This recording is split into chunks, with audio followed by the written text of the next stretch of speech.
Welcome to my channel, Class 10, CH1 Geography, Soil as a Resource. Let's begin.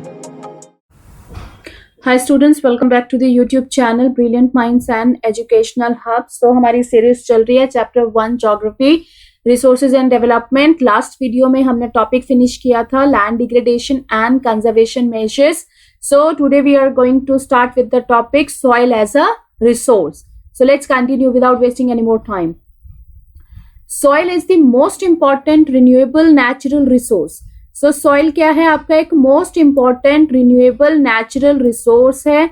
It is the medium of plant growth. क्या है ये? एक medium है सीधा सीधा प्लांट ग्रोथ. ऑब्वियसली हम लोग प्लांट्स को कहाँ ग्रो करते हो? मिट्टी में. मिट्टी चाहिए ना. And support and also it support different types of living organisms. Obviously तो कुछ रॉडेंट्स होते हैं जो हमारे मिट्टी में रहते हैं, ठीक है, तो ये कई लिविंग ऑर्गेनिजम्स का घर भी है. The soil is a living system. Underline this point, this is very much important. ये एक लिविंग सिस्टम है. It takes million of years to form soil. कहते हैं सॉइल फॉर्म होने के लिए कई मिलियन ईयर्स का टाइम लगता है. To form soil up to a few centimetre in depth. कुछ जो सेंटीमीटर होता है उसके लिए, ठीक है. Relief, parent rock, bed rock, climate, vegetation and other forms of life and time are important factors in the formation of soil. ठीक है, साइड पे यहाँ पे पेंसिल लो, वहां पे लिखो formation of factors responsible for the.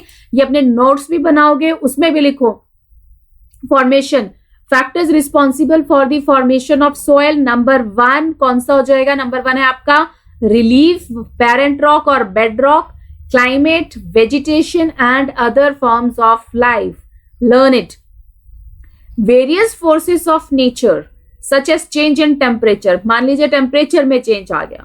Actions of running water, ठीक है, wind, glaciers, activities of decomposers, etc. ये सारे के सारे जो फैक्टर्स हैं ये आपको सॉइल की फॉर्मेशन के लिए हेल्प करते हैं. कौन कौन से हैं? Change in temperature, actions of running water, wind और glaciers plus activities of decomposers. Is that clear? Now next is chemical and organic changes which take place in the soil are equally important. कहते हैं, क्या कह रहे हैं ये कह रहे हैं कि जो केमिकल और ऑर्गेनिक चेंजेस हो रहे हैं आपके कहाँ पे? सॉइल में. ये भी बहुत इंपॉर्टेंट है. सॉइल में भी तो चेंजेस हो रहे हैं. Soil consist of organic humus. Humus कैसे बनते हैं? With the dead remains of plants and animals and inorganic material. तो ये फिलअप की फॉर्म में आ सकता है आपका. Soil also consist of organic and inorganic materials. Okay, on the basis of the factors responsible for soil formation. ठीक है, तो कहते हैं कि रिस्पॉन्सिबल हमने पढ़े थे सॉइल फॉर्मेशन के लिए कुछ फैक्टर्स रिस्पॉन्सिबल हैं. और जो इंडिया में आपकी सॉइल की क्लासिफिकेशन है वो किस किस बेस पे की जाती है? That is number 1 color, thickness, texture, age, chemical and physical properties. The soils of India are classified in different types. अलग अलग तरह की जो हम soils हैं उनके बारे में नेक्स्ट पढ़ेंगे. ठीक है, फिलहाल तो आप ये देखिए अभी दोबारा से यहां से कुछ इंपॉर्टेंट एक बार रिपीट करवा रही हूं. यहाँ पे देखो, सॉइल आपका लिविंग सिस्टम है. मिलियन ऑफ ईयर्स लग जाते हैं इसको ग्रो करने के लिए, means few centimetre in depth.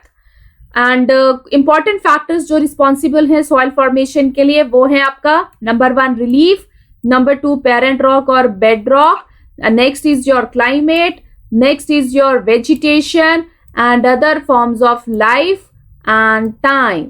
ठीक है, नेक्स्ट वेरियस फोर्सेस है नेचर की, जैसे चेंज इन टेम्परेचर. व्हाट?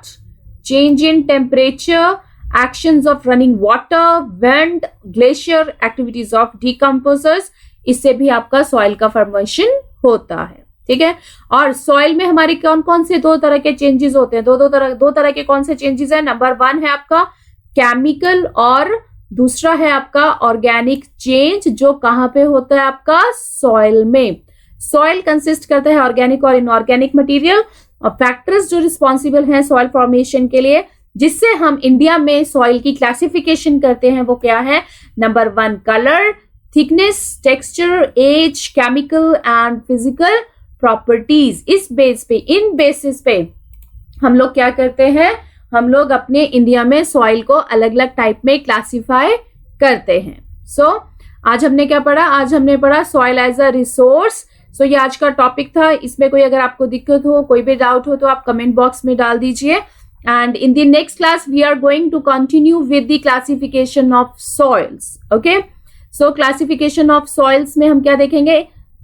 अलग अलग तरह की सॉइल्स देखेंगे। ठीक है, आज के लिए सिर्फ इतना ही करेंगे। Stay tuned for the next session. Thanks for watching.